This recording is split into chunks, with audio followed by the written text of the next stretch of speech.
Ya, pemirsa, kita kembali di Special Report Berita 1 News Channel terkait dengan sidang paripurna MPR 2015 dan masih bersama dengan saya pengamat politik J. Kristiadi. Pak Kris, sebelum kita melanjutkan diskusi kita tadi, saya ingin Pak Kris memberikan komentar dulu terkait dengan tradisi baru ini.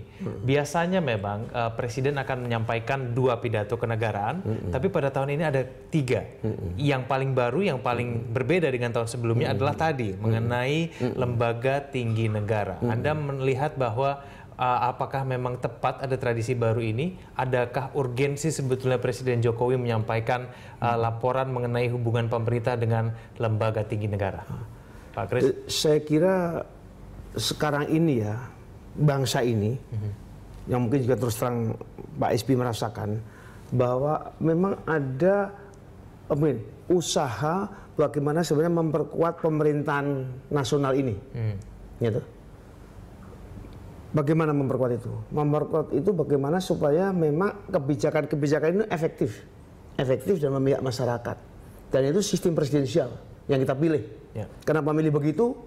Itu sebetulnya banyak perdebatan. Tapi kita milih itulah sekarang ini. Nah, konsekuensinya ya mari kita perkuat. Nah, saya kira dengan mau ada tradisi baru seperti ini, tentu pada awalnya transisi untuk konsolidasi itu sangat diperlukan.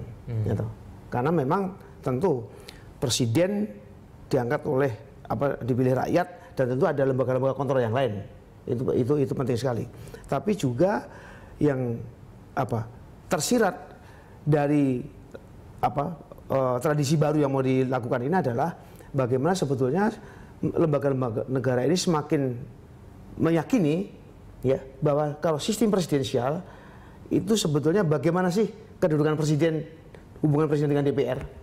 Memang ada ke dalam konstitusi mengatakan bahwa presiden, betul, DPR tidak bisa memecat presiden, presiden tidak bisa membubarkan DPR. Tapi bagaimana itu supaya mekanisme check and balances yang begitu baik ini betul-betul tetap masih memproduksi suatu sistem pemerintahan presidensial ya dengan multi partai tapi yang efektif.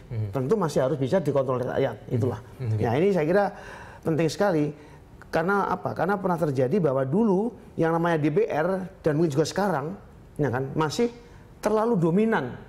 Dan dominasi itu waktu itu tercermin bagaimana sebetulnya DPR bisa melakukan kontrol bukan kebijakan-kebijakan umum daripada anggaran, tapi kebijakan-kebijakan sampai teknis ketika tidak. Ya, ini yang menjadi skandal seperti itu, banyak orang mengatakan seperti itu, dan oleh karena itu kemudian juga dicabut otoritas itu oleh MK kan. Karena kalau itu juga masuk dalam soal teknis, itu ada konflik of interest dan itu melampaui tugas kewenangan eksekutif yang seharusnya memang mempunyai kewenangan untuk menjabarkan anggaran yang sudah disetujui di DPR, dan DPR mengontrol, mengawasi kebijakan itu. Bukan mengawasi proyek mana yang dikerjakan. Itu bisa kemudian orang curiga-curiga nih, jangan-jangan ada proyek yang diselip-selipkan di situ ya untuk mengawasi. Pak Kris, apakah kemudian sistem presidensial kita ini tidak sempurna sampai saat ini? Sebetulnya tidak ada pemerintahan yang sempurna, tapi yang ada adalah pemerintahan yang konsisten dan teguh kepada prinsip yang sudah disetujui bersama. Kita seperti apa? Kita masih kacau balau sebetulnya sekarang ini. Kacau balau dalam arti apa? Dalam arti kata bahwa bentuk misalnya, oke lah, kita sistem presidensial ya. Nah, tentu ada perkembangan baik bahwa oke lah, multipartainya itu multipartai yang sudah mulai secara alamiah dalam tanda petik mengecil sendiri karena ada parliamentary threshold dan sebagainya. Nah, tetapi saya kira yang harus dilakukan adalah bagaimana sebetulnya kalau situasi seperti sekarang ini. Artinya apa? Artinya sistem presidensial yang dimana dukungan presiden di DPR lebih sedikit, ya kan? Sedikit, KIH lebih sedikit. Nah, itu tentu harus ada kiat dan kekuatan lain. Bagaimana Pak Jokowi bisa menggerakkan kekuatan masyarakat sehingga apa? Kekurangan power politik di parlemen bisa diimbangi dengan kekuatan masyarakat. Caranya bagaimana? Caranya ada program-program yang rakyat yakin bahwa ini presiden ini benar nih. Kalau presiden ini benar, rakyat ini akan datang kepada DPR yang katakan oposisi ini, ya kan, dalam tanda petik untuk mengatakan, jangan begitu kamu. Ini presiden ini benar nih. Kamu jangan halang-halangi kalau mau melaksanakan kebijakan-kebijakan seperti tidak tahu lah. Kebijakan soal misalnya soal kesehatan dan sebagainya. Sebab apa yang dialami oleh Jokowi itu juga dialami oleh Obama sekarang ini. Tapi di Obama sudah mulai mapan, tapi kita baru mencari. Nah ini saya kira yang terjadi sekarang ini memang kita dalam 17 tahun terakhir hampir ini, kita sebenarnya baru mencari model satu saja. Pemerintahan yang efektif, tapi memihak rakyat, dan bisa dikontrol rakyat. Itu yang penting. Mudah tidak mudah memang. Pak Kris tadi juga menyampaikan sebetulnya Presiden Jokowi mungkin punya program-program yang bisa didukung masyarakat. Tapi kan ini diganggu oleh ego sektoral tadi. Nah ini tidak diganggu cuma ego sektoral, diganggu oleh orang-orang yang di sekitar pusat kekuasaan yang punya interest toh. Misalnya kalau program misalnya 35.000 megawatt listrik. Wah itu yang mau akses untuk mendapatkan proyek itu banyak sekali. Belum lagi yang lain-lain ya. Itu tentu gangguan-gangguan itu tidak tunggal, tapi juga ada interestnya, ada kemudian ada apa itu namanya sektoral dan sebagainya. Rawan penyimpangan kepentingan situ, Pak. Loh iya, rawan kepentingan, makanya transparansi penting sekali. Bukan itu saja, misalnya soal masalah-masalah berhubungan dengan hubungan pusat daerah yang sudah tertata dengan undang-undang ini. Ya, undang-undang mengenai pemerintahan daerah. Tapi belum bisa dilaksanakan karena apa? Karena masih ada 28 peraturan pemerintah untuk melaksanakan penyelenggaraan pemerintah di daerah ini yang juga memang belum sempat dibikin karena baru jadi kemarin, kasarkan begitu. Nah, jadi persoalan begitu banyak sebetulnya. Kecuali ego sektoral, ada masalah-masalah objektif yang memang pemerintah ini tadi memang sekarang ini tidak bisa dengan tidak bisa pemerintahan Indonesia dikelola dengan biasa. Jangankan undang-undang pemerintah daerah yang baru setahun atau 2 tahun. Tapi undang-undang seperti otonomi khusus di Papua, peraturan pemerintah juga belum selesai tuh. Padahal 2001 tuh. Undang-undang aja juga belum. Jadi keamburadulan ini menurut saya itu disebabkan memang karena kepedulian dan komitmen ya toh, sebagian besar mungkin wakil rakyat dan petinggi-petinggi politik itu memang tidak peduli itu, tidak peduli atau malah nggak mengerti. Kenapa nggak mengerti ya? Karena memang bukan dunia dia begitu.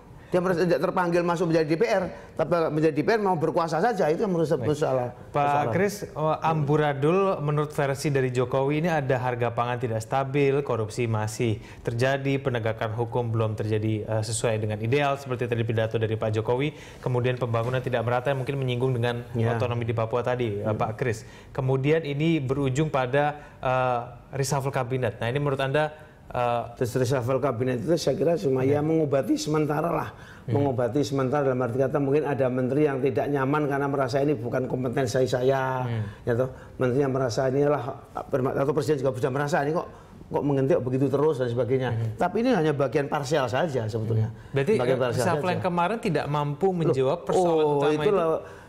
Begini. Jadi yang namanya reshuffle kemarin jangan dijadikan lampu Aladin. Seakan-akan Pak Jokowi menggosok lampu begitu semua berubah. Oh tidak, karena misalnya tadi soal dikatakan mengenai soal pangan.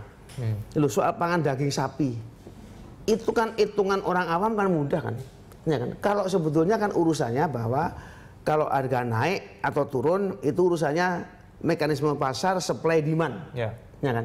Kalau negara yang benar, kalau kemudian juga harga terlalu murah dan petani peternak itu kemudian juga kelebihan sudah harganya turun, intervensi negara itu kan rumahnya seperti itu.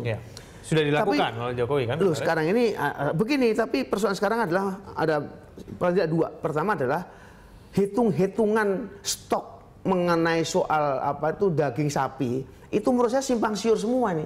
Dan ini terjadi biasa di Republik ini bahwa data-data BPS juga kadang-kadang diragukan oleh para menteri-menteri atau kementerian-kementerian yang lain. Itu bisa kacau balau seperti itu. Data orang miskin juga begitu. Dulu waktu mau membagi dana yang langsung itu, BTL itu pun menghitung orang miskin itu beda-beda. Dan kalau sudah dipraktekkan ternyata orang yang tidak miskin kebagian BTL dan sebagainya seperti itu.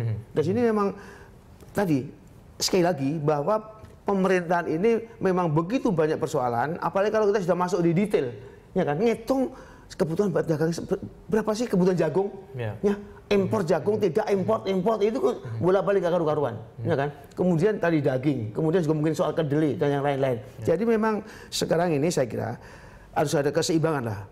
Pak Jokowi dan menteri-menteri sangat dihargai bahwa betul-betul ingin bekerja menunjukkan kepada rakyat, terjun kemana-mana lah semua. Tapi menurut saya presiden dan menteri dan juga presiden terutama bahwa ada rutinitas untuk merenung bersama, merenungkan itu dalam arti kata apakah yang dikerjakan menteri-menteri yang satu dan yang lain itu nyambung apa tidak. apakah misalnya kemudian program-program ad hoc ini ya dan segala macam yang baik-baik seperti itu kemudian bagaimana di follow up. Ya kan? Nah, itu saya kira itu perlu sekali itu. Nah ini kalau tidak seperti itu, semua cerai berai nanti kemudian masing-masing bergerak-gerak sendiri dan apalagi kalau apalagi kalau ada kemudian juga persepsi para menteri bahwa wah saya harus masuk media nih supaya kemudian juga saya mendapatkan apa itu dihargai, diakui, dinilai oleh presiden baik, saya mesti kelihatan saya bekerja di apa dan itu lalu media akhirnya pencitraan lagi. Begitu lalu. Supaya ujungnya tidak di reshuffle mungkin ya Pak.